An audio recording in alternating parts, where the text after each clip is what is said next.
Lonesome Dove, Part 2, by Larry McMurtry.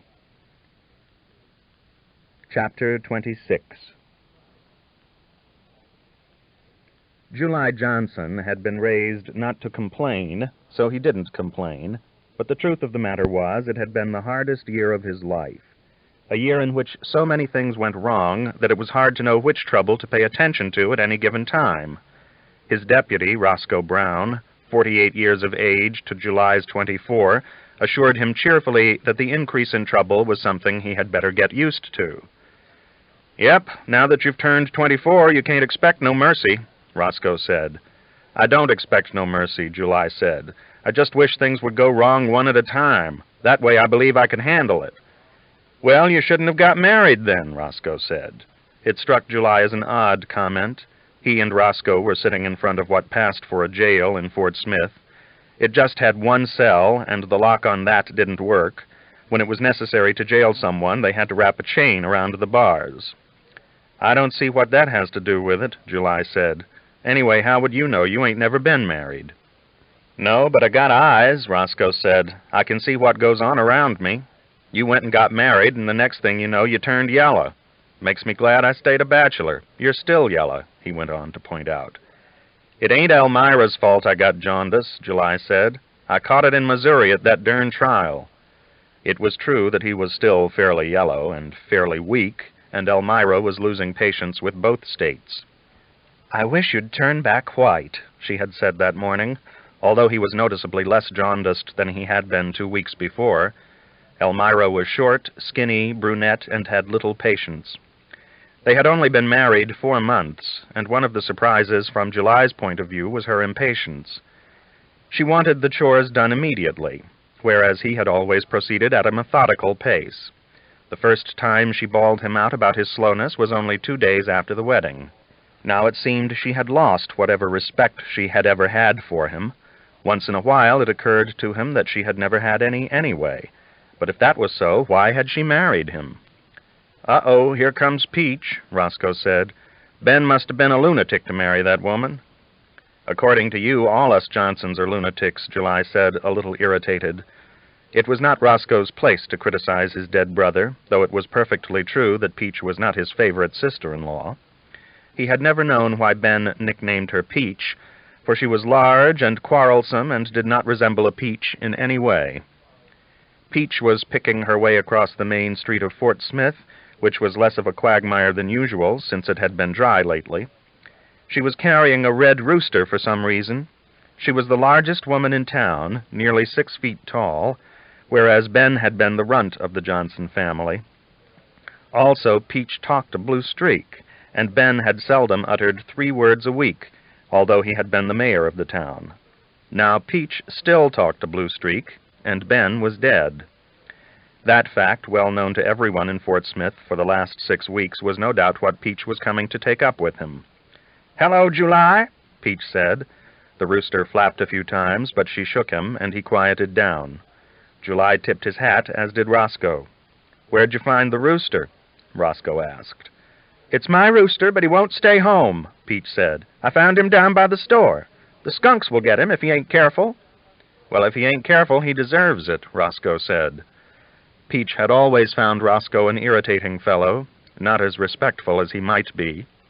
He was little better than a criminal himself in her view, and she was opposed to his being deputy sheriff, although it was true that there was not much to choose from in Fort Smith. "When are you aiming to start after that murderer?" she asked July. "Why, pretty soon," he said, although he felt tired at the thought of starting after anybody. "Well, he'll get over in Mexico or somewhere if you sit around here much longer," Peach said. "I expect to find him down around San Antonio," July said. "I believe he has friends there." Roscoe had to snort at that remark. "That's right," he said. "2 of the most famous Texas Rangers that ever lived, that's his friends. July will be lucky not to get hung himself. If you ask me, Jake Spoon ain't worth it." "It's nothing to do with what he's worth," Peach said. "Ben was the one who was worth it. He was my husband and July's brother and the mayor of this town. Who else do you think seen to it your salary got paid?" "The salary I get don't take much seeing to," Roscoe said. "A darn midget could see to it." At $30 a month, he considered himself grievously underpaid. "Well, if you was earning it, the man wouldn't have got away in the first place," Peach continued. "You could have shot him down, which would have been no more than he deserved." Roscoe was uneasily aware that he was held culpable in some quarters for Jake's escape. The truth was, the killing had confused him, for he had been a good deal fonder of Jake than of Ben. Also, it was a shock and a surprise to find Ben lying in the street with a big hole in him. Everyone else had been surprised, too. Peach herself had fainted. Half the people in the saloon seemed to think the mule skinner had shot Ben, and by the time Roscoe got their stories sorted out, Jake was long gone. Of course, it had been mostly an accident, but Peach didn't see it that way. She wanted nothing less than to see Jake hang, and probably would have if Jake had not had the good sense to leave. July had heard it all 25 or 30 times, the versions differing a good deal, depending upon the teller. He felt derelict for not having made a stronger effort to run Jake out of town before he himself left for the trial in Missouri. Of course, it would have been convenient if Roscoe had promptly arrested the man, but Roscoe never arrested anybody except old man Darton, the one drunk in the county Roscoe felt he could handle. July had no doubt that he could find Jake Spoon and bring him back for trial. Gamblers eventually showed up in a town somewhere, and could always be found. If he hadn't had the attack of jaundice, he could have gone right after him. But now 6 weeks had passed, which would mean a longer trip. The problem was, Elmira didn't want him to go. She considered it an insult that he would even consider it. The fact that Peach didn't like her and had snubbed her repeatedly didn't help matters. Elmira pointed out that the shooting had been an accident, and made it plain that she thought he ought not to let Peach Johnson bully him into making a long trip. While July was waiting for Peach to leave, the rooster, annoyed at being held so tightly, gave Peach's hand a couple of hard pecks. Without an instant's hesitation, Peach grabbed him by the head, swung him a few times, and wrung his neck. His body flew off a few feet and lay jerking.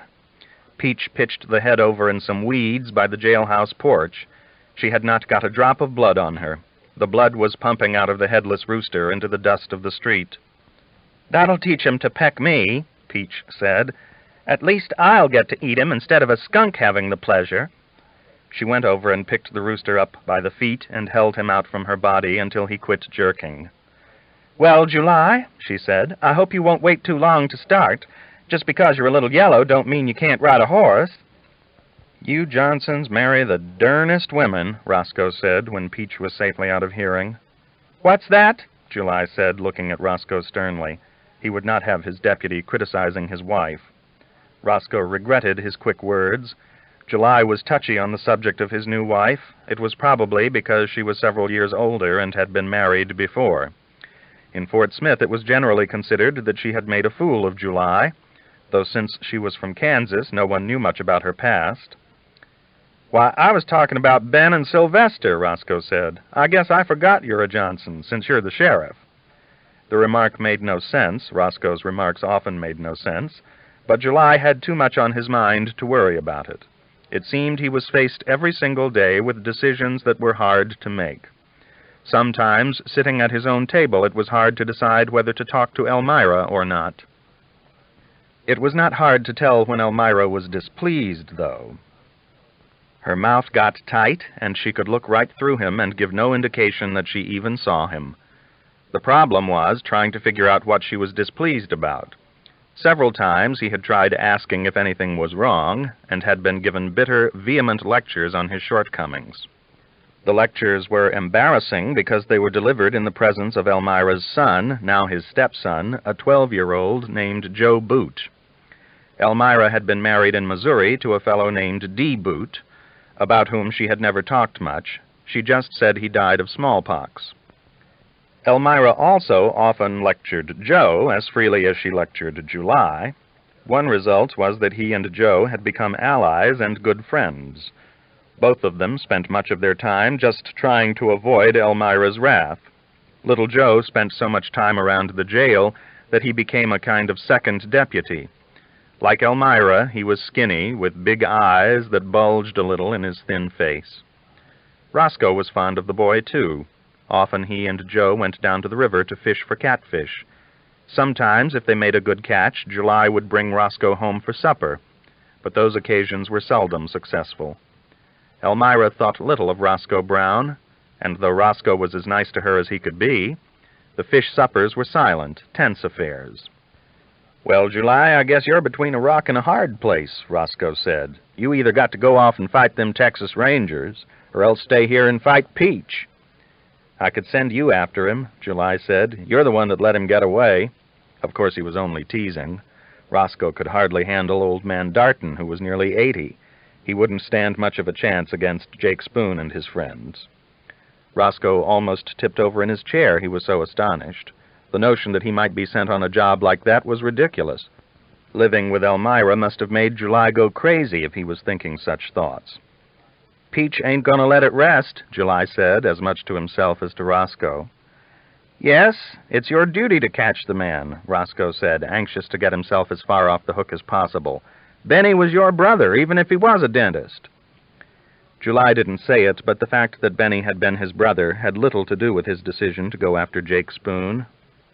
Benny had been the oldest, and he himself the youngest of the 10 Johnson boys. All but the 2 of them went away after they grew up, and Benny seemed to feel that July should have gone away too. He was reluctant to give July the sheriff's job when it came open, although there had been no other candidate than Roscoe. July got the job, but Benny remained resentful and had balked at even providing a new lock for the jail's one cell. In fact, Benny had never done one kind thing for him that July could remember. Once when he pulled a bad tooth of July's, he had charged the full fee. July's feelings of responsibility had to do with the town, not the man who was killed. Since pinning on the sheriff's badge 2 years before, his sense of responsibility for the town had grown steadily. It seemed to him that as sheriff he had a lot more to do with the safety and well-being of the citizens than Benny had as mayor. The rivermen were the biggest problem. They were always drinking and fighting and cutting one another up. Several times he had had to pile 5 or 6 into the little cell. Lately, more and more cowboys passed through the town. Once the wild men of Shanghai Pierce had come through, nearly destroying 2 saloons. They were not bad men, just rowdy and wild to see a town. They tended to scare people's livestock and rope their pets, and were intolerant of any efforts to curb their play. They were not gunmen, but they could box. July had been forced to crack 1 or 2 of them on the jaw and keep them in jail overnight. Little Joe worshipped the cowboys. It was plain to July that he would run off with one of the outfits, given the chance. When not doing chores, he would spend hours practicing with an old rope he had found, roping stumps or sometimes the milk pen calf. July was prepared to accept a certain rowdiness on the part of the cowboys as they passed through, but he felt no leniency at all for men like Jake Spoon. Gamblers offended him, and he had warned several out of town. Roscoe loved to whittle better than any man July had ever known. If he was sitting down, which was usually the case, he was seldom without a whittling stick in his hands. He never whittled them into anything, just whittled them away, and the habit had come to irritate July. "I guess if I leave, you'll whittle up the whole darn town before I get back," he said. Roscoe held his peace. He could tell July was in a touchy mood, and who could blame him, with a wife like Elmira and a sister-in-law like Peach? He enjoyed his whittling, but of course he was not going to whittle down any houses. July often exaggerated when he was in a bad mood. July stood up. He wasn't very tall, but he was sturdy. Roscoe had once seen him lift an anvil down at the blacksmith shop, and he had just been a boy then. "I'm going home," July said. "Well, send over little Joe, if he ain't busy," Roscoe said. "We'll play some dominoes." "It's milking time," July said. "He's got to milk. Anyway, Ellie don't like him playing dominoes with you. She thinks it'll make him lazy." "Well, it ain't made me lazy, and I've played dominoes all my life," Roscoe said. July knew the statement was absurd. Roscoe was only a deputy because he was lazy. But if there was one thing he didn't want to get into, it was an argument over whether Roscoe was lazy, so he gave him a wave and walked on off. Chapter 27. When July got home, it was nearly dusk. Home was just a cabin on the edge of town, As he passed the horse pen, he saw that little Joe had roped the milk pen calf again. It was easy to do, for the calf seldom moved. "You've got that calf broke," July said. "You could probably saddle him and ride him if you wanted to." "I'm milked," Joe said. He got the pail, and the two walked to the cabin together. It was a fairly good cabin, although it didn't yet have a wood floor, just well-packed dirt. July felt bad about bringing his bride to a cabin without a wood floor, but being sheriff didn't pay much, and it was the best he could do. It was a high cabin with a little sleeping loft in it. July had initially supposed that was where they would put the boy, but in fact Elmira had put them in the sleeping loft and assigned the boy a pallet on the floor. When they got there, she had already cooked the supper, just bacon and cornbread, and was sitting up in the loft with her feet dangling. She liked to sit and let her feet dangle down into the cabin. Elmira liked being alone, and spent most of her time in the loft, occasionally doing a little sewing. "Don't you slosh that milk," she said when Joe came in with the pail. "Ain't much to slosh," Joe said. It was true. The milk cow was playing out. Joe put his rope over by his pallet. It was his most prized possession. He had found it in the street one morning after some cowboys had passed through. He didn't dare use it for several days, assuming the cowboy who had lost it would come back and look for it. But none did, so gradually he began to practice on the milk pen calf. If he had had a horse, he would have thought seriously of leaving and trying to get on with a cow outfit. But they only had 2 horses, and July needed both of those. "The food's on," Elmira said, but she made no move to come down from the loft and eat it with them. She seldom did eat with them. It bothered July a good deal, though he made no complaint. Since their little table was almost under the loft, he could look up and see Elmira's bare legs as he ate. It didn't seem normal to him. His mother had died when he was 6, yet he could remember that she always ate with the family. She would never have sat with her legs dangling practically over her husband's head. He had been at supper at many cabins in his life, but in none of them had the wife sat in the loft while the meal was eaten. It was a thing out of the ordinary, and July didn't like for things to be out of the ordinary in his life. It seemed to him it was better to do as other people did. If society at large did things a certain way, it had to be for a good reason, and he looked upon common practices as rules that should be obeyed. After all, his job was to see that common practices were honored, that citizens weren't shot or banks robbed. He had arrested plenty of people who misbehaved, yet he could not bring himself to say a word to his wife about her own unusual behavior. Joe didn't share July's discomfort with the fact that his mother seldom came to the table. When she did come, it was usually to scold him, and he got scolded enough as it was. Besides, he liked eating with July, or doing anything else with July. So far as he was concerned, marrying July was the best thing his mother had ever done. She scolded July as freely as she scolded him, which didn't seem right to Joe, but then July accepted it and never scolded back, so perhaps that was the way of the world. Women scolded, and men kept quiet and stayed out of the way as much as possible. "Want some buttermilk?" July asked, going to the crock. "No, sir," Joe said. He hated buttermilk, but July loved it so that he always asked anyway.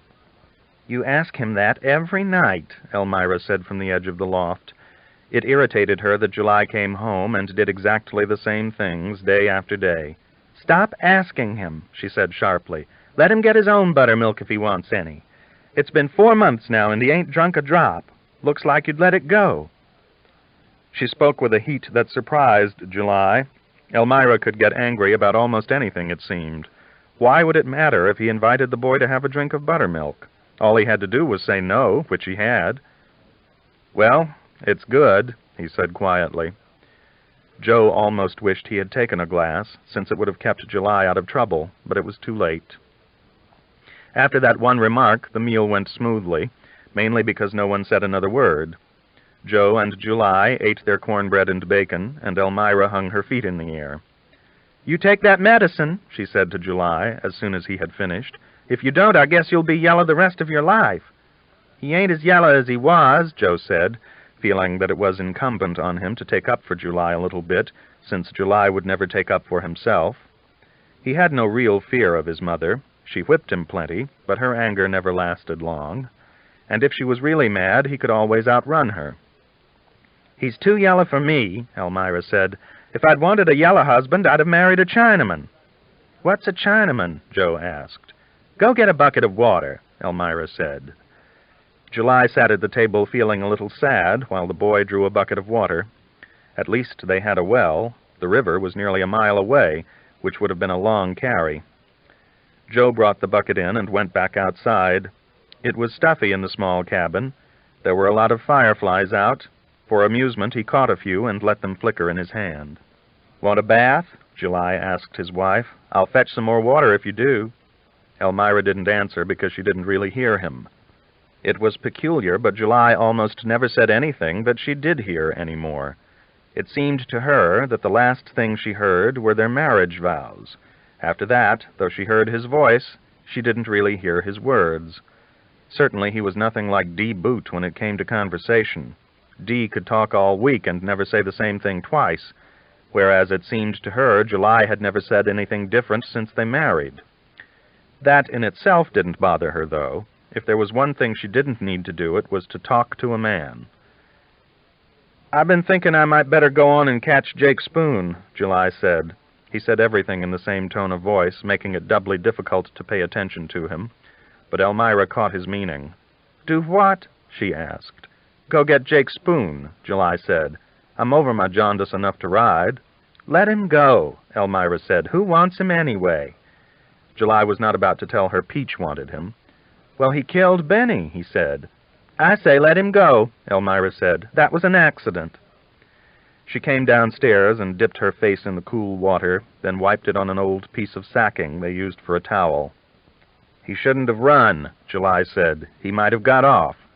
"No, Peach would have shot him," Elmira said. "She's the one don't care about the law." That was a possibility. Peach had an uncontrollable temper. "Well, I've got to catch him. It's my job," he said. Elmira felt like laughing.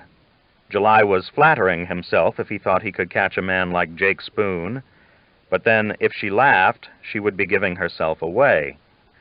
July had no idea that she knew Jake Spoon, but she had known Jake even before she knew Dee.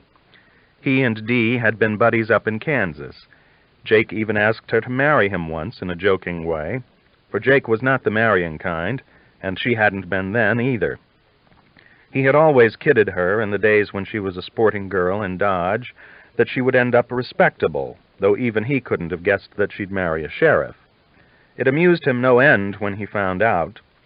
She had seen him twice in the street after he came to Fort Smith, and she could tell by the way he grinned and tipped his hat to her that he thought it one of the world's finest jokes. If he had ever come to the cabin and seen that it had a dirt floor, he would have realized it was one of those jokes that aren't funny. And yet she had not hesitated when July proposed, though she had only known him 3 days. It was the buffalo hunters who convinced her she had better change her way of life. One had taken a fancy to her, a man so big and rough that she feared to refuse him, though she should have. In all her days she had never been used so hard. And the buffalo hunters were numerous. Had it not been for Dee, they might have finished her. But Dee had always been partial to her and loaned her enough money to make a start in a town where she had no reputation, St. Joe, Missouri, which was where July came to testify. She met him in court, for she had no job at the time and was watching the trial to pass the hours. She just had a dusty little room in a boarding house in St. Joe, and the boy a cubbyhole in the attic. Dee snuck in twice in the dead of night, so as not to tarnish her reputation. He liked Joe, too, and had the notion that he ought to grow up to be something. It was the last time she saw Dee that they had worked out the smallpox story. "I'm going north, Ellie. I'm tired of sweating," he said. "You go south and you'll be fine. If anybody asks, say your husband died of smallpox. You can get to be a widow without ever having been married. I might get the smallpox anyway, unless I'm lucky." "I'd go north with you, Dee," she said quietly, not putting much weight on it. Dee didn't care to have much weight put on things, but Dee just grinned and pulled at his little blonde mustache. "Nope," he said, "you got to go respectable. I bet you make a schoolmarm yet." Then he had given her a sweet kiss, told her to look after his boy, and left her with $10 and the memory of their reckless years together in Abilene and Dodge. She had known he wouldn't take her north. Dee traveled alone. It was only when he settled in a town to gamble that he liked a woman. But he had offered to go shoot the buffalo hunter who had used her so hard. She had pretended she didn't know the man's name. Dee wasn't a hard man, certainly not as hard as the buffalo hunter. He would have been the one to end up dead.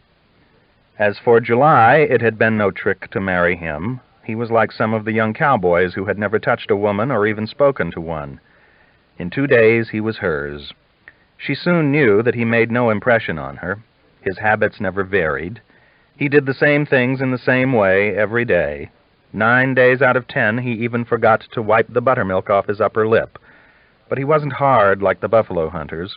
With him she was safe from that kind of treatment at least. When she heard Jake was in town, she thought she might just run away with him, though she knew he was even less dependable than Dee. But once he shot Benny, she had to give up that little dream, the only little dream she had. Since then, life had been very boring. She spent most of her days sitting in the loft, letting her feet dangle, remembering the old days with Dee and Jake. July was sitting in the dark, buttermilk on his lip, looking at her as patiently as if he were a calf. The very look of him, so patient, made her want to torment him any way she could. July knew that for some reason he irritated Elmira. She reacted crossly to almost everything he said or suggested. Sometimes he wondered if all men only made their wives look hostile and sullen.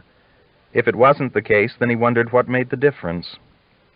He had always taken pains to be as nice as possible, sharing all the chores with little Joe and sparing her inconveniences whenever he could. Yet it seemed the more polite he tried to be, the more he stumbled, or said the wrong thing, or generally upset her. At night it had gotten so he could hardly put a hand on her. She looked at him so coldly. She could lie a foot from him and make him feel that he was miles away. It all made him feel terrible, for he had come to love her more than anything. "Wipe your lip, July," she said. "I wish you'd ever learn, or else stop drinking that buttermilk." Embarrassed, he wiped it. When Elmira was annoyed, she made him so nervous that he couldn't really remember whether he had eaten or what. "You ain't sick, are you?" he asked. There were fevers going around, and if she had one, it would explain why she felt so testy. "I ain't sick," she said. Since he had started the business about Jake, he thought he might as well finish it. She was mad anyway. "If I start after Spoon now, I expect I could be back in a month," he said. Ellie just looked at him. It was all right with her if he was gone for a year. The only reason she objected to his going was that she knew Peach was behind it. If somebody was going to tell the man what to do, it ought to be her, not Peach. "Take Joe with you," she said. Such a thought had never occurred to July, though it had crossed his mind that he might take Roscoe. "Why, you'll need him," July said. "You've got the chores." Elmira shrugged. "I can milk that old cow," she said. "The chores ain't hard. We ain't raising cotton, you know. I want you to take Joe. He needs to see the world." It was true the boy might be useful on a long trip. There would be someone to help him watch the prisoner once there was a prisoner. But it meant leaving Ellie alone, which he didn't like. As if reading his mind, she sat down at the table and looked at him. "I've been alone before, July," she said. "It ain't going to hurt me. Roscoe can help if I need something I can't carry." That was true, of course. Not that Roscoe would be particularly obliging about it. Roscoe claimed to have a bad back, and would complain for days if forced to do anything resembling manual labor. "There could be a fight," July said, remembering that Jake Spoon was said to have difficult friends. "I don't expect it, but you never know with a gambler." "I don't reckon they'd shoot a boy," Elmira said. "You take Joe. He's got to grow up sometime." Then, to escape the stuffy cabin, she went outside and sat on a stump for a while. The night was thick with fireflies. In a little while she heard July come out. He didn't say anything, he just sat. Despite his politeness and constant kindness, Elmira felt a bitterness toward him. The thing he didn't know was that she was with child. He wouldn't know it either, if she could help it. She had just married out of fright. She didn't want him or the child either. And yet she was scared to try and stop the child. In Abilene, she had known a girl who bled to death from trying to stop a baby. She had died on the stairs outside Elmira's room on a bitter cold night. Blood had run all the way down the stairs and frozen in the night into red ice. The girl, whose name was Jenny, had stuck to the stairs. They had had to heat water in order to get her loose. The sight had been enough to discourage her from trying to stop a baby. Yet the thought that she had one made her bitter. She didn't want to go through it all again, and she didn't want to live with July Johnson. It was just that the buffalo hunter had been so rough. It had scared her into thinking she had to find a different life. Life in Fort Smith was different, too, so dull that she found little reason to raise herself from her quilts most days. The women of the town, though they had no reason to suspect her, suspected her anyway and let her alone. Often she was tempted just to walk into a saloon where there was a girl or two she might have talked to, but instead she had given way to apathy, spending whole days sitting on the edge of her sleeping loft doing nothing. Watching the fireflies sparkle in the woods behind the cabin, Elmira waited, listening.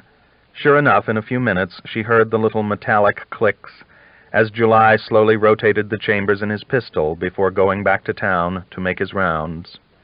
It set her teeth on edge that he would do it every night. "Guess I'll go have a look," he said. "Won't be long."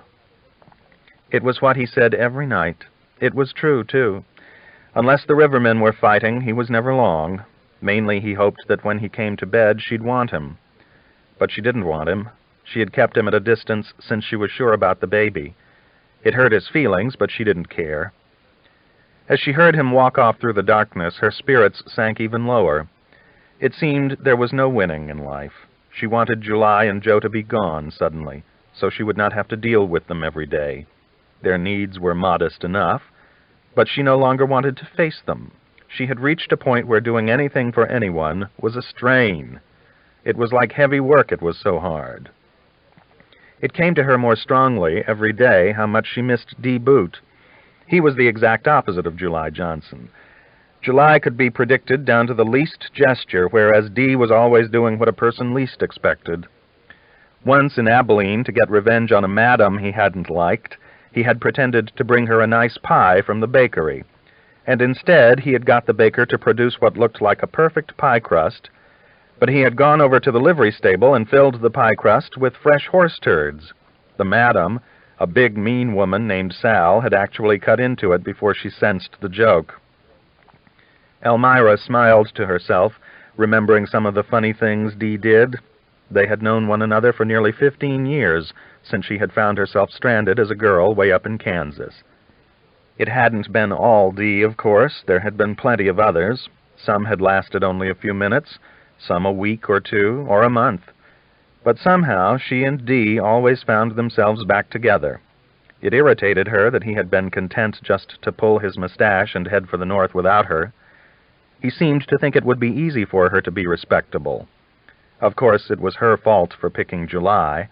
She hadn't expected his politeness to irritate her so much. After the night deepened, the moon came out and rose above the pines. Elmira sat on the stump and watched it, glad to be alone. The thought that July and Joe would be going off caused her spirits to lift. It occurred to her that once they left, there would be nothing to stop her from leaving too. Boats went up the Arkansas nearly every week. It might be that D. Boot was missing her as much as she missed him. He wouldn't mind that she was with child. Such things he took lightly.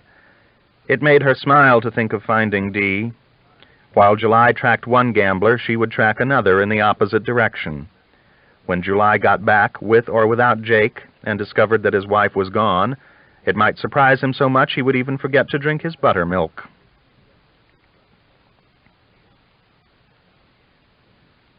Chapter 28.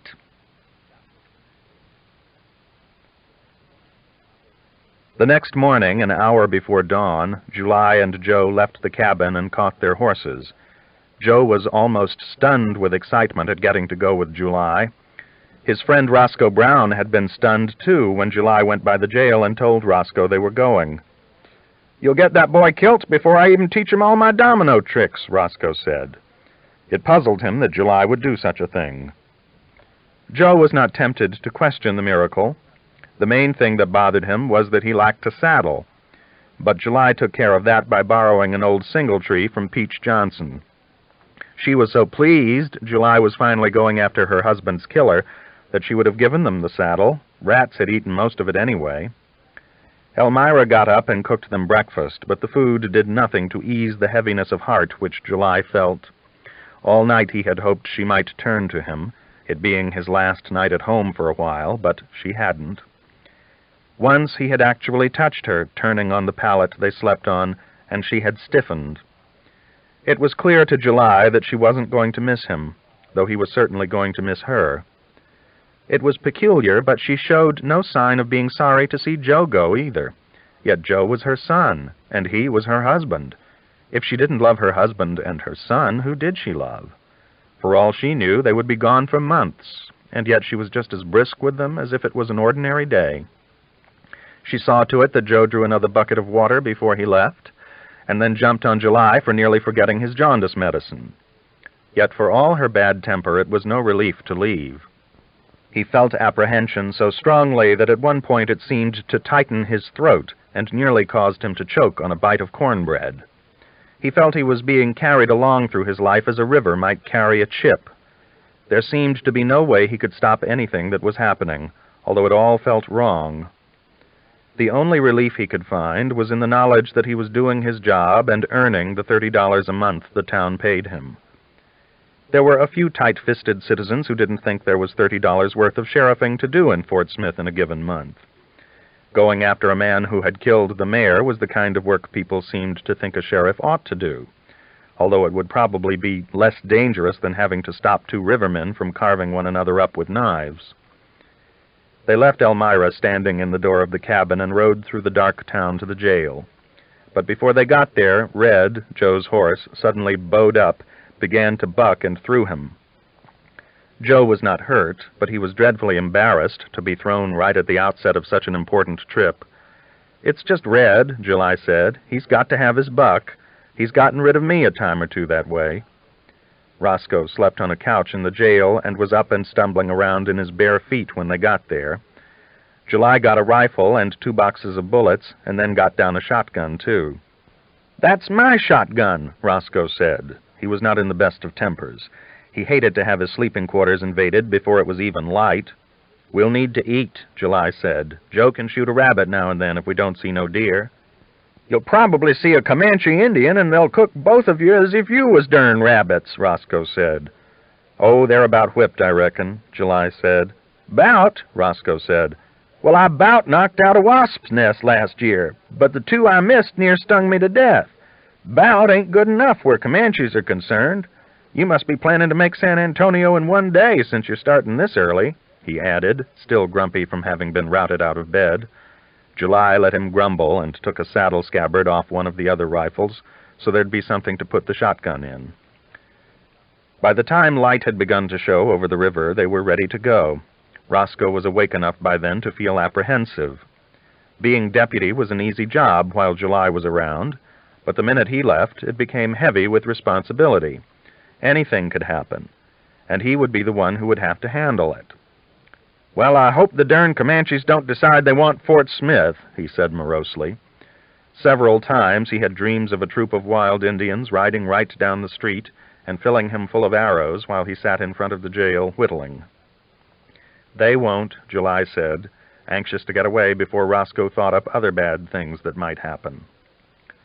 Roscoe noted that Joe was bareheaded, another sign of July's recklessness.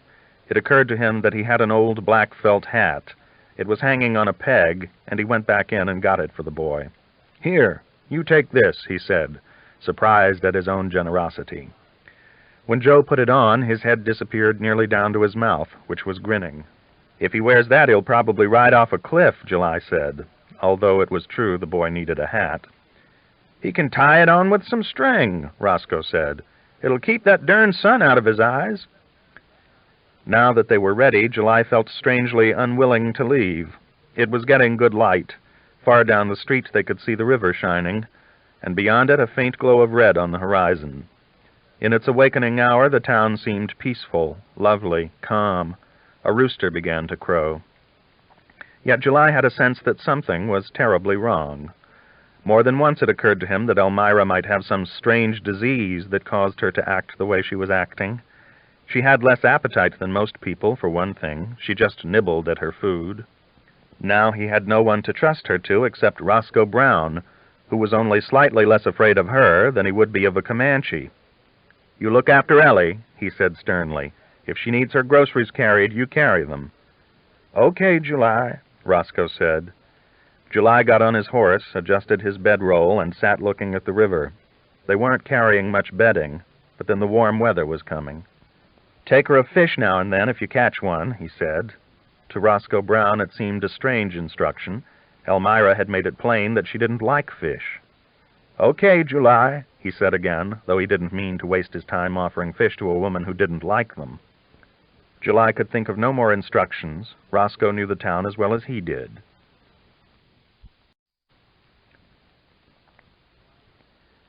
July could think of no more instructions. Roscoe knew the town as well as he did. "Joe, be careful," Roscoe said. For some reason it affected him to see the boy going. It was a poor saddle he had, too, but the boy still grinned out from under the old hat. "We'll catch him," Joe said proudly. "Well, I'll try not to let nobody shoot no more dentists," Roscoe said. July regarded the remark as irrelevant, for Roscoe knew well enough that the town had been without a dentist since Benny's death. "Just watch old man Darton," he said. "We don't want him to fall off the ferry." The old man lived in a shack on the north bank and merely came over for liquor. Once in a while he eluded Roscoe, and twice already he had fallen into the river. The ferrymen didn't like him anyway, and if it happened again, they might well let him drown. "I'll handle the old scamp," Roscoe said confidently. Old man Darton was one responsibility he felt he could handle any day. "Well, I guess we'll see you when we see you, Roscoe," July said. Then he turned his horse away from the river and the glowing sky, and he and little Joe were soon out of town. Chapter 29. 6 days later, responsibility descended upon Roscoe Brown with a weight far beyond anything he had ever felt. As usual, it fell out of a clear blue sky, as fine a day as one could want, with the Arkansas River sparkling down at the end of the street. Roscoe, having no pressing duties, was sitting in front of the jail whittling, when he noticed Peach Johnson coming up the street with little Charlie Barnes at her side. Charlie was a banker, and the only man in town to wear a necktie every day. He was also the main deacon in the church, and by common consent the man most likely to marry Peach if she ever remarried. Charlie was a widower, and richer by far than Benny had ever been. Nobody liked him, not even Peach, but she was too practical a woman to let that stop her if she took a notion to marry. When Roscoe saw them coming, he snapped shut his whittling knife and put the stick he had been whittling in his shirt pocket. There was no law against whittling, but he didn't want to get a reputation as an idler, particularly not with a man who was as apt as not to end up the next mayor of Fort Smith. "Morning, folks," he said when the two walked up. "Roscoe, I thought July gave you instructions to look after Elmira," Peach said. "Well, he said take her a fish if I caught one, but I ain't caught any lately," Roscoe said. He felt a little guilty without even knowing what was wrong, for Elmira had not once crossed his mind since July left.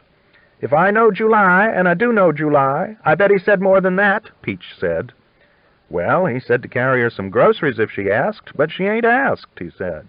"When have you seen her?" Charlie Barnes asked. He was looking stern, though it was hard for a man so short and fat to really muster much sternness. The question stumped Roscoe. Probably he had seen Elmira recently, but when he thought about it, he couldn't think when. The woman was not much for traipsing around town. Right after the marriage, she had been seen in the stores some, spending July's money, but he couldn't recollect having seen her in a store in recent days. "You know Elmira," he said. "She don't come out much. Mainly she just stays in the cabin." "Well, she ain't in it now," Peach said. "We think she's gone," Charlie Barnes said. "Why, where would she go?" Roscoe said. Peach and Charlie didn't answer, and a silence fell. "Maybe she just took a walk," Roscoe said, although he knew that sounded weak. "That's what I thought yesterday," Peach said. "She wasn't there yesterday, and she ain't there today. I doubt she'd take no overnight walk." Roscoe had to admit it was unlikely. The nearest town, Catfish Grove, was 14 miles away, and not much of a destination at that. "Maybe she just don't want to answer the door," he said. "She takes a lot of naps." "Nope, I went in and looked," Peach said. "There ain't a soul in that cabin, and there wasn't yesterday neither." "We think she's gone," Charlie Barnes said again. He was not a talkative man. Roscoe got up from his comfortable seat. If Elmira was indeed gone, that constituted a serious problem. Peach and Charlie stood there as if they expected him to do something, or tell them right off where she had gone. "I wonder if something got her," he asked, thinking out loud. There were still plenty of bears in the woods, and some said there were panthers, though he himself had never seen one. "If she wandered off, anything could have got her," Peach said. "Could have been an animal, or it could have been a man." "Why, Peach, I don't know why a man would want her," Roscoe said, only to realize that the remark probably sounded funny. After all, Peach was related to her. "I don't either, but I ain't a man," Peach said, giving Charlie Barnes a hard look. Roscoe thought it unlikely that Charlie wanted Elmira. It might be that he didn't even want Peach. He walked to the edge of the porch and looked up the street, hoping to see Elmira standing in it. In all his years as a deputy, he had never heard of a woman just getting lost, and it seemed unfair that it should happen to July's wife. There was nobody in the street but a farmer with a mule team. "Why, I'll go have a look," he said. "Maybe she just went visiting." "Who would she visit?" Peach asked. "She ain't been out of that cabin more than twice since July married her. She don't know the names of 5 people in this town. I was just going to take her some dumplings since July has gone off. If I hadn't done it, I doubt she would have even been missed." From her tone, Roscoe got the clear implication that he had been remiss in his duty. In fact, he had meant to look in on Elmira at some point, but the time had passed so quickly he had forgotten to. "Well, I'll go right up there," he said, trying to sound cheerful. "I expect she'll turn up." "We think she's gone," Charlie Barnes said for the 3rd time. Roscoe decided to go at once to keep from having to hear Charlie Barnes repeat himself all morning. He tipped his hat to Peach and started for the cabin, but to his dismay, Peach and Charlie stayed right at his heels. It disturbed him to have company, but there was nothing he could do about it. It seemed to him curious that Peach would take Elmira dumplings, for the 2 women were known not to get along. It crossed his mind that Elmira had seen Peach coming and gone into hiding. Sure enough, the cabin was empty. There was no sign that anybody had been in it for a day or 2. A slab of cornbread sat on the cook stove, already pretty well nibbled by the mice. "She mostly sat in the loft," Roscoe said, mainly to hear himself talk. Hearing himself was better than hearing Peach. "There ain't nothing up there but a pallet," Peach said. That proved to be the truth. It was not much of a pallet either, just a couple of quilts. July, being the youngest of the Johnson family, had never had any money, and had not accumulated much in the way of goods. Roscoe racked his brain to try and think if there was anything missing, but he had never been in the loft before, and could not think of a possession that might have been missing, just Elmira. "Didn't she have shoes on when they got hitched?" he asked. Peach looked disgusted. "Of course she had shoes on," she said. "She wasn't that crazy." "Well, I don't see no shoes in this cabin, men's or women's," Roscoe said. "If she's gone, I guess she wore 'em." They went out and walked around the cabin. Roscoe was hoping to find a trail, but there were weeds all around the cabin, wet with dew, and all he did was get his pants legs wet. He was growing more and more uneasy. If Elmira was just in hiding from Peach, he wished she'd give up and come out. If July came back and found his new wife missing, there was no telling how upset he'd be. It seemed to him the most likely explanation was bears, though he knew it wasn't a foolproof explanation. If a bear had just walked in and got her, there would have been some blood on the floor. On the other hand, no bear had ever walked into Fort Smith and got a woman, though one had entered a cabin near Catfish Grove and carried off a baby. "I guess a bear got her, unless she's hiding," he said unhappily. Being a deputy sheriff had suddenly gotten a lot harder.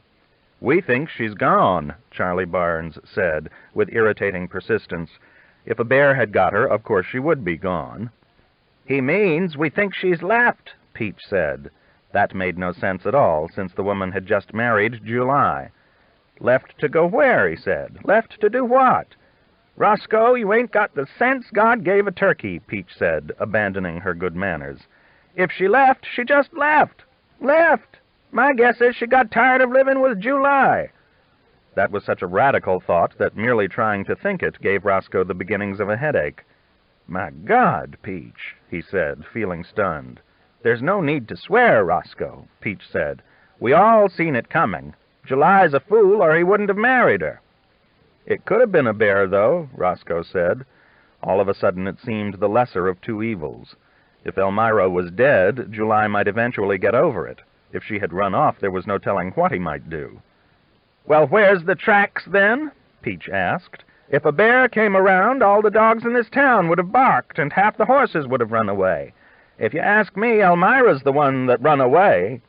"My God," Roscoe said again. He knew he was going to get blamed no matter what. "I bet she took that whiskey boat," Peach said. In fact, a boat had headed upriver only a day or two after July left. It was the only logical explanation. No stage had passed through in the last week. A troop of soldiers had come through going west, but soldiers wouldn't have taken Elmira. The boat had been filled with whiskey traders, headed up for Bent's Fort. Roscoe had seen a couple of the boatmen staggering on the street, and when the boat had left with no fights reported, he had felt relieved. Whiskey traders were rough men, certainly not the sort married women ought to be traveling with. "You better go see what you can find out, Roscoe," Peach said. "If she's run off, July's going to want to know about it." That was certainly true. July doted on Elmira. It took no more than a walk to the river to confirm what Peach had suspected. Old Sabin, the ferryman, had seen a woman get on the whiskey boat the morning it left. "My God, why didn't you tell me?" Roscoe asked. Old Sabin just shrugged. It was none of his business who got on boats other than his own. "I figured it was a whore," he said. Roscoe walked slowly back to the jail, feeling extremely confused. He wanted badly for it all to be a mistake. On the way up the street, he looked in every store, hoping he would find Elmira in one of them, spending money like a normal woman. But she wasn't there. At the saloon, he asked Renfro, the barkeep, if he knew of a whore who had left town lately, but there were only 2 whores in town, and Renfro said they were both upstairs asleep. It was just the worst luck. He had worried considerably about the various bad things that might happen while July was gone, but the loss of Elmira had not been among his worries. Men's wives didn't usually leave on a whiskey barge. He had heard of cases in which they didn't like wedded life and went back to their families, but Elmira hadn't even had a family, and there was no reason for her not to like wedded life since July had not worked her hard at all. Once it was plain that she was gone, Roscoe felt in the worst quandary of his life. July was gone, too, off in the general direction of San Antonio. It might be a month before he got back, at which point someone would have to tell him the bad news. Roscoe didn't want to be the someone, but then he was the person whose job it was to sit around the jail, so he would probably have to do it. Even worse, he would have to sit there for a month or 2, worrying about July's reaction when he finally got back. Or it could be 3 months or 6 months. July had been known to be slow. Roscoe knew he couldn't take 6 months of anxiety. Of course, it just proved that July had been foolish to marry, but that didn't make the situation any easier to live with. In less than half an hour, it seemed that every single person in Fort Smith found out that July Johnson's wife had run off on a whiskey barge. It seemed the Johnson family provided almost all the excitement in the town, the last excitement having been Benny's death. Such a stream of people came up to question Roscoe about the disappearance that he was forced to give up all thought of whittling, just at a time when having a stick to whittle on might have settled his nerves. People who had seldom laid eyes on Elmira suddenly showed up at the jail and began to question him about her habits, as if he was an authority on them, though all he had ever seen the woman do was cook a catfish or 2. One of the worst was old Lady Harkness, who had once taught school somewhere or other in Mississippi, and had treated grown-ups like schoolchildren ever since. She helped out a little in her son's general store, where evidently there wasn't work enough to keep her busy. She marched across the street as if she had been appointed by God to investigate the whole thing. Roscoe had already discussed it with the blacksmith and the postmaster and a couple of cotton farmers, and was hoping for a little time off in which to think it through. Old Lady Harkness didn't let that stop her. "Roscoe, if you was my deputy, I'd arrest you," she said. "What do you mean, letting somebody run off with July's wife?" "Nobody run off with her," Roscoe said. "She just run off with herself, I guess." "What do you know about it?" Old Lady Harkness said. "I don't guess she'd just have got on a boat full of men if she wasn't partial to one of them.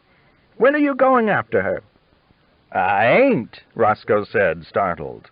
It had never occurred to him to go after Elmira. "Well, you will unless you're good for nothing, I guess," the old lady said. "This ain't much of a town if things like that can happen and the deputy just sit there." "It never was much of a town," Roscoe reminded her, but the point, which was obvious, merely seemed to anger her. "If you ain't up to getting the woman, then you better go get July," she said. "He might want his wife back before she gets up there somewhere and gets scalped." She then marched off, much to Roscoe's relief. He went in and took a drink or two from a bottle of whiskey he kept under his couch, and usually only used as a remedy for toothache. He was careful not to drink too much, since the last thing he needed was for the people in Fort Smith to get the notion he was a drunk. But then the next thing he knew, despite his care, the whiskey bottle was empty, and he seemed to have drunk it, although it did not feel to him like he was drunk. In the still heat he got drowsy and went to sleep on the couch, only to awake in a sweat to find Peach and Charlie Barnes staring down at him. It was very upsetting, for it seemed to him the day had started out with Peach and Charlie staring down at him. In his confusion, it occurred to him that he might have dreamed the whole business about Elmira running off. Only there were Peach and Charlie again. The dream might be starting over. He wanted to wake up before it got to the part about the whiskey barge, but it turned out he was awake after all. "Is she still gone?" he asked, hoping by some miracle that Elmira had showed up while he was sleeping. "Of course she's still gone," Peach said. "And you're drunk on the job. Get up from there and go get July." "But July went to Texas," Roscoe said. "The only place I've ever been to is Little Rock, and it's in the other direction." "Roscoe, if you can't find Texas, you're a disgrace to your profession," Peach said. Peach had a habit of misunderstanding people even when the point was most obvious. "I can find Texas," he said. "The point is, can I find July?" "He's riding with a boy, and he's going to San Antonio," Peach said. "I guess if you ask around, someone will have seen them." "Yeah, but what if I miss 'em?" Roscoe asked. "Then I guess you'll end up in California," she said. Roscoe found that he had a headache, and listening to Peach made it worse.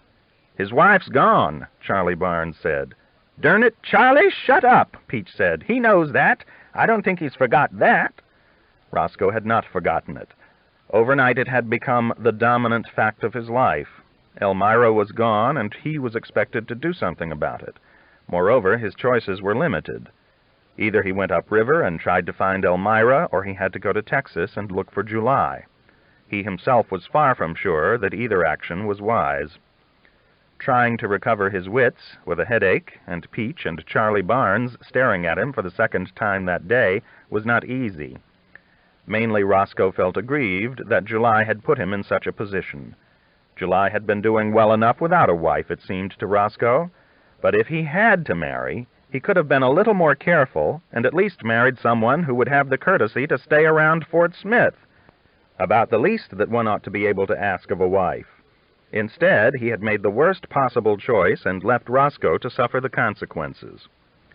"I ain't much of a traveler," Roscoe said, for actually his one trip to Little Rock had been one of the nightmares of his life, since he had ridden the whole way in a cold rain and had run a fever for a month as a result.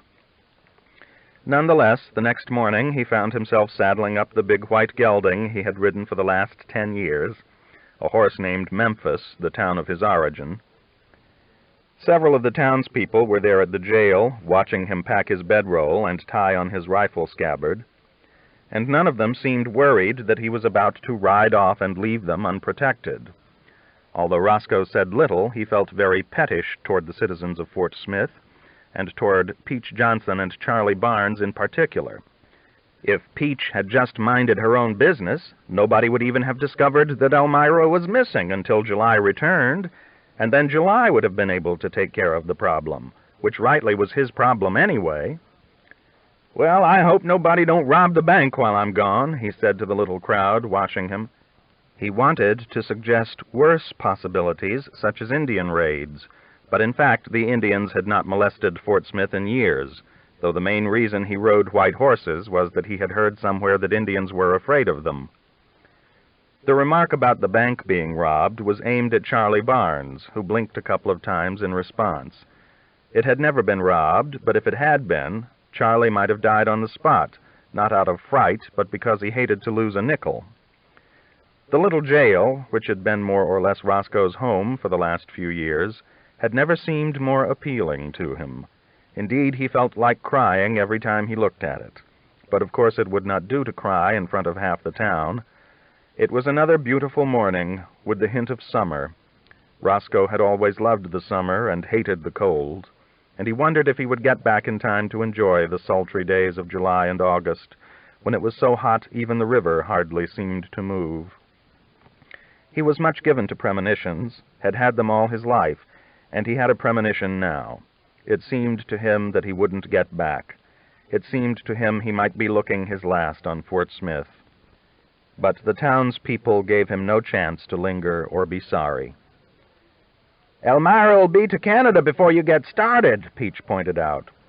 Reluctantly, Roscoe climbed up on Memphis, a horse so tall it was only necessary to be on him to have a view. "Well, I hate to go off and leave you without no deputy," he said. "I doubt if July will like it. He put me in charge of this place." Nobody said a word to that. "If July gets back and I ain't with him, you tell him I went looking," Roscoe said. "We may just circle around for a while, me and July. First I'll look for him, and then he can look for me. And if the town goes to hell in the meantime, don't blame it on Roscoe Brown." "Roscoe, we got the fort over there half a mile away," Peach said. "I guess the soldiers can look after us as good as you can." That was true, of course. There wouldn't even be a Fort Smith if there hadn't been a fort first. Still, the soldiers didn't concern themselves much with the town.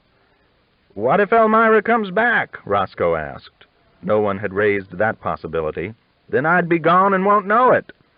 "Why would she come back?" Peach asked. "She just left." Roscoe found it hard even to remember Elmira, though he had done practically nothing but think about her for the last 24 hours. All he really knew was that he hated to ride out of the one town he felt at home in. That everyone was eager for him to go made him feel distinctly bitter. "Well, the soldiers ain't going to help you if old man Darton goes on a tear," he said. "July told me to be sure and watch him." But the little group of citizens seemed not to be worried by the thought of what old man Darton might do. They watched him silently. Unable to think of any other warnings or any reason for his staying that might convince anyone, Roscoe gave Memphis a good kick. He was a steady horse once he hit his stride, but he did start slow, and the big-footed gelding kicked a little dust on Charlie Barnes's shiny shoes getting underway. Roscoe took one last look at the river and headed for Texas.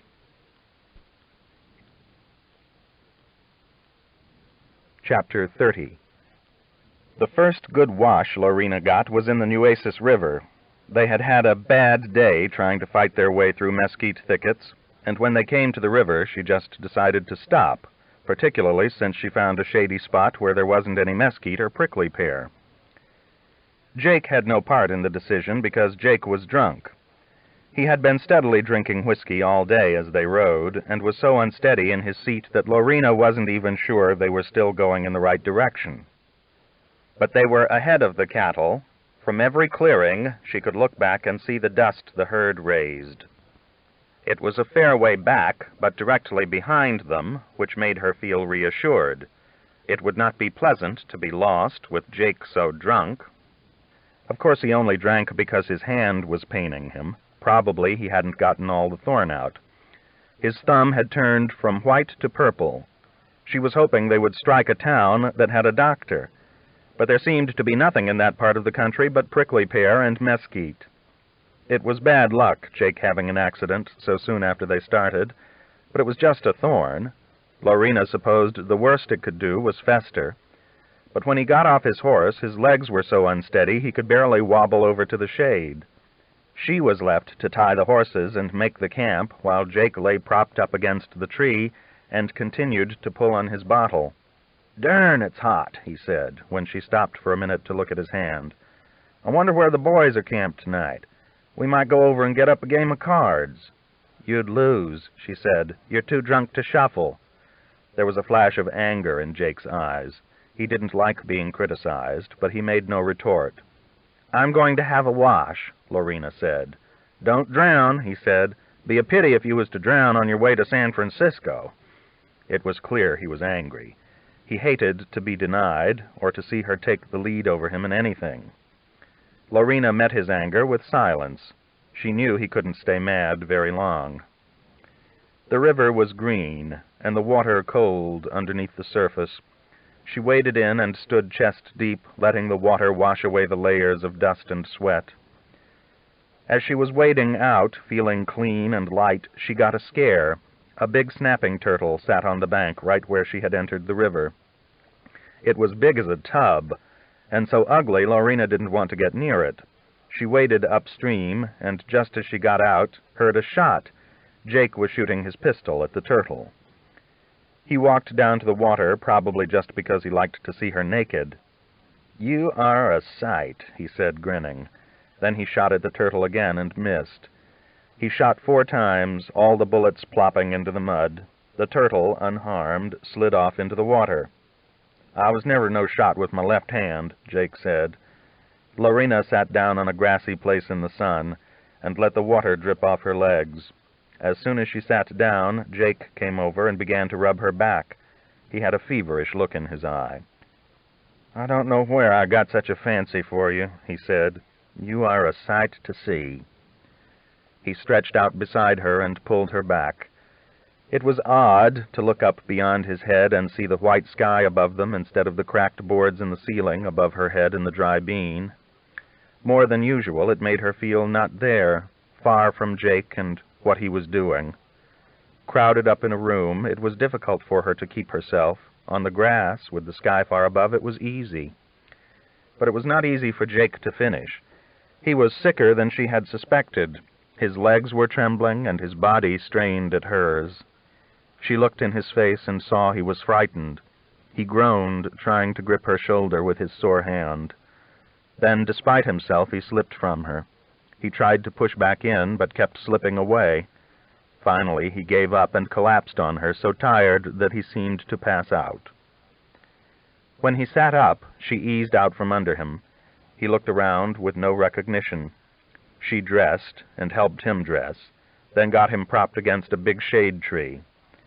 She made a little fire, thinking some coffee might help him. While she was getting the pot out of the pack, she heard a splashing, and looked up to see a black man ride his horse into the river from the other side. Soon the horse was swimming, but the black man didn't seem frightened. The horse waded out, dripping, and the black man dismounted and let it shake itself. "How do, miss?" the black man said. Jake had fallen into a drowse and didn't even know the man was there. "Mr. Jake taking a nap?" he asked. "He's sick," Lorena said. The man walked over and squatted by Jake a moment, then gently lifted his hand. Jake woke up. "Why, it's old Dietz," he said. "We're all right now, Lori. Dietz will see us through." "I've been looking for a good place to cross the herd," Dietz said. "Captain made me the scout." "Well, he's right," Jake said. "We'd all have been lost 20 years ago if it hadn't been for you." "You full of fever," Dietz said. "Let me get that sticker out of your hand." "I thought I got it all the other day," Jake said. "I'd as soon have you cut my hand off as dig around in there." "Oh, no," Dietz said. "You got to keep your hand. Might need you to shoot a bandit if one gets after me." He went back and rummaged in his saddlebag, bringing out a large needle. "I got to keep a needle," he said to Lorena. "Got to sew my pants from time to time." Then, after heating the needle and letting it cool, he carefully probed the swelling at the base of Jake's thumb. Jake yelped when he began, and then yelped again a little later, but he didn't resist.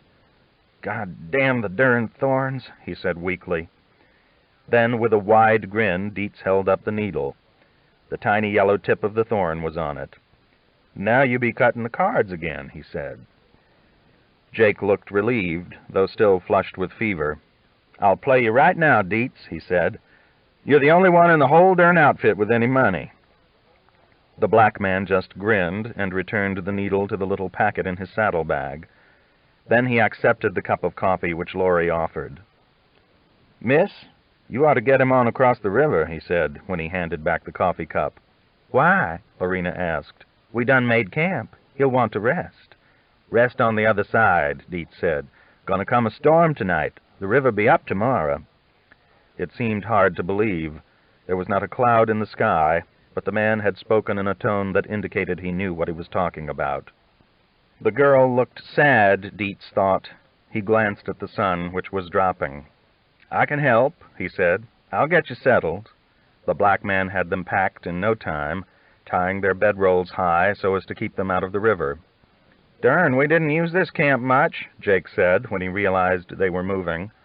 But when Dietz mentioned the storm, he simply mounted and rode into the river. He was soon across. It was a good thing Dietz had offered to help. Lorena's mare balked and wouldn't take the water. She would go in chest deep and then whirl and climb back up the bank, showing the whites of her eyes and trying to run. Despite herself, Lorena felt her fear rising. Once already the mare had nearly fallen. She might really fall, trapping Lorena beneath the green water. She tried to control her fear. She would have to get across many rivers if she was to get to San Francisco. But the mare kept flouncing and trying to turn, and Lorena couldn't help being afraid. She could see Jake on the other bank. He didn't look very concerned. The third time the mare turned, the black man was suddenly beside her. "Let me have her," he said. When he took the reins, Lorena felt a deeper fright than she had ever known. She gripped the horse's mane so tightly the horsehairs cut into her hands. Then she shut her eyes. She couldn't bear to see the water coming over her. The mare took a leap, and there was a different feeling. They were swimming. She heard the black man's voice talking soothingly to the mare. The water lapped at her waist, but it came no higher. After a moment, she opened her eyes. They were nearly across the river. The black man was looking back watchfully, lifting her reins a bit so as to keep the horse's head out of the water. Then there was the suck of the water against her legs as they started to climb out of the river. With a smile, the black man handed her back her wet reins. She was gripping the mane so tightly it took an act of will to turn her hands loose. "Why, she's a fine swimmer," Dietz said. "You be fine on this horse, miss." Lorena had clenched her teeth so tightly she couldn't even speak to thank the man, though she felt a flush of gratitude. Had it not been for him, she felt sure she would have drowned. Jake, by this time, had untied his bedroll and thrown it down under a big mesquite. It had been nothing to him, her having to cross the river. Though the fright had begun to relax its grip, Lorena still didn't feel that she had control of her limbs, so that she could simply step off the horse and walk as she had always walked. She felt angry at Jake for taking it all so lightly. Dietz smiled at Lorena tolerantly and turned his own horse back toward the river. "Make your fire and do your cooking now," he said. "Then blow out the fire. It's going to come a bad wind. If the fire gets loose, you might have trouble." He glanced south at the sky. "The wind's going to come about sundown," he said. "First it will be sand, and then lightning. Don't tie the horses to no big trees." Despite herself, Lorena felt her spirits sinking. She had always feared lightning above all things, and here she was without even a house to hide in. She saw it was going to be harder than she had imagined. Here it was only the second day, and she had already had a fright like death. Now lightning was coming. For a moment it all felt hopeless. Better she had just sat in the dry bean for life, or married Xavier. She had gone over to Jake in a minute, and yet the truth was Xavier would probably have taken care of her better. It was all foolish, her dream of San Francisco. She looked again at the black man, meaning to try and thank him for helping her across the river, but he was looking at her kindly, and she didn't say anything. "I got to go lead the captain to the crossing," he said. Lorena nodded. "Tell Gus hello," she said. "I'll tell him," Dietz said, and rode into the Nueces for the third time. Chapter 31.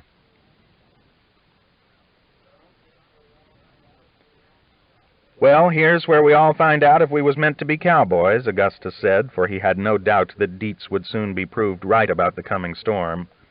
"Too bad it couldn't wait a day or two until some of you boys had more practice," he added. "I expect half of you will get trampled before the night is over, leaving me no way to collect my just debts." "We have to expect it," Call said. "It's the stormy time of the year." Still, a sandstorm at night with a herd that wasn't trail broken and a green crew of men was not going to be anything to look forward to. "You reckon we could make it across the river before it hits?" he asked, but Dietz shook his head. They were several miles from the Nueces and the sun was low. "It's a steep crossing," Dietz said. "You don't want to hit it in the dark." Newt had just come off the drags for a drink of water, and the first thing he heard was talk of sandstorm. It didn't seem to him that it would make much difference. His world was mostly sand anyway. He had to rinse his mouth 5 or 6 times before he could even eat a plate of beans without swallowing grit with them. Call felt uncertain. He had never had to plan for a storm in brushy country with a fresh herd of cattle. There were so many factors to consider that he felt passive for a moment, an old feeling he knew well from his years of rangering. Often, in a tight situation, his mind would seem to grow tired from so much hard thinking. He would sink for a time into a blankness, only to come out of it in the midst of an action he had not planned. He was never conscious of the trigger that set him back in motion, but something always pulled it, and he would find himself moving before he was conscious that it was time to move. Already he could feel a change in the wind. The day had been still, but there was a hot breath against his cheek coming from the south. He had waited out many such winds in Lonesome Dove, with the sand whirling up from Mexico so fast it felt like birdshot when it hit the skin. The hell-bitch looked around restlessly, well aware of what was coming. "It's going to be a muddy sundown, boys," Augustus said. In fact, the sun was barely visible, only its edges showing yellow, and the disk itself dark as if in an eclipse. To the west and south, the sand was rising in the clear sky like a brown curtain, though far above it the evening star was still bright. Bolivar stopped the wagon and went back to dig around in the piles of bedrolls, looking for his serape. "Go tell Dish and Soupy to hold up the cattle," Call said to Newt. The boy felt proud to have been given a commission, and loped around the herd until he came to the point. The cattle were behaving quietly, just walking along, grazing when there was anything to graze on. Dish was slouched at ease in his saddle. "I guess this means you've been promoted," he said when Newt rode up, "or else I've been demoted." "We're getting a storm," Newt said. "The captain says to hold 'em up." Dish looked at the sky and loosened his bandana. "I wish the darn storms would learn to get here in the daytime," he said with a grin. "I don't know why, but they generally strike just when I'm ready to catch a nap." His attitude toward the storm was contemptuous, as befitted a top hand. Newt tried to imitate his manner, but couldn't bring it off. He had never been out in a sandstorm at night, with thousands of cattle to control, and was not looking forward to the experience, which began almost immediately. Before he could get around the herd to Soupy, the sand was blowing. The sun disappeared as if someone had popped a lid over it, and a heavy half-light filled the plains for a few minutes. "By God, it looks like a good one coming," Soupy said, adjusting his bandana over his nose and pulling his hat down tight on his head. The loss of hats due to sudden gusts of wind had become a larger problem than Newt would have thought it could be. They were always blowing off, spooking the horses or cattle or both. He was grateful to Dietz for having fixed a little rawhide string onto his, so that he had been spared the embarrassment of losing it at crucial times. Newt had meant to go back to the wagon, but the storm gave him no time. While Soupy was fixing his bandana, they looked around and saw streams of sand like small, low clouds blowing in the dim light through the mesquite just to the south. The little clouds of sand seemed like live things, slipping around the mesquite and by the chaparral as a running wolf might, sliding under the bellies of the cattle, and then rising a little to blow over their backs. But behind the little sand streams came a river, composed not of water, but of sand. Newt only glanced once to get his directions, and the sand filled his eyes so that he was immediately blind. It was in his first moment of blindness that the cattle began to run, as if pushed into motion by the river of sand. Newt heard Soupy's horse break into a run, and Mouse instantly was running too, but running where, Newt had no idea. He dug a finger into his eyes, hoping to get the sand out, but it was like grinding them with sandpaper. Tears flowed, but the sand turned them to mud on his lashes. Now and then he could get a blurred glimpse out of one eye, and at the first glimpse was horrified to discover that he was in among the cattle. A horn nudged his leg, but Mouse swerved, and nothing more happened. Newt stopped worrying about seeing and concentrated on keeping his seat. He knew Mouse could leap any bush not higher than his head. He felt a horrible sense of failure, for surely he had not done his job. The captain had not meant for him to stay near the head of the herd. He was there because he had not moved quick enough, and it was his fault if he was doomed, as he assumed he was. Once he thought he heard a whoop and was encouraged, but the sound was instantly sucked away by the wind. The wind keened like a cry, its tone rising over the lower tone of the pounding hooves. When Newt began to be able to see again, it did him little good, for it was then almost pitch dark. Over the roar of the wind and the running herd, he suddenly heard the popping of tree limbs. A second later, a mesquite limb hit him in the face, and brush tore at him from all sides. He knew they had hit a thicket, and assumed it was his end. Mouse faltered and almost went to his knees, but managed to right himself. All Newt could do was duck as low over the horn as possible, and hold his arms in front of his face. To his great relief, the running cattle soon slowed. The brush was so thick it checked them as a herd, though the same thicket soon divided them into several groups. The bunch Newt was with soon slowed to a trot and then a walk. Mouse's sides were slick with sweat. Newt felt it was a miracle that he was still alive. Then he heard pistol shots ahead, and to his right, a string of cracks, the sound instantly taken by the wind. The wind seemed to be increasing. When he tried to straighten up in the saddle, it was like pushing with his back against a heavy door. He tried to turn Mouse, because he still hoped to get back to the rear where he belonged, but Mouse wouldn't turn. It angered Newt. He was supposed to be making the decisions, not Mouse. The horse would circle, but he wouldn't go into the wind, and Newt finally gave up, aware that he probably couldn't find the wagon or the main herd anyway. In the short lulls in the wind, he could hear the clicking of longhorns as the cattle bumped into one another in the darkness. They were walking slowly, and Newt let Mouse walk along beside them. He had worried as much as he could, and he simply rode, his mind blank.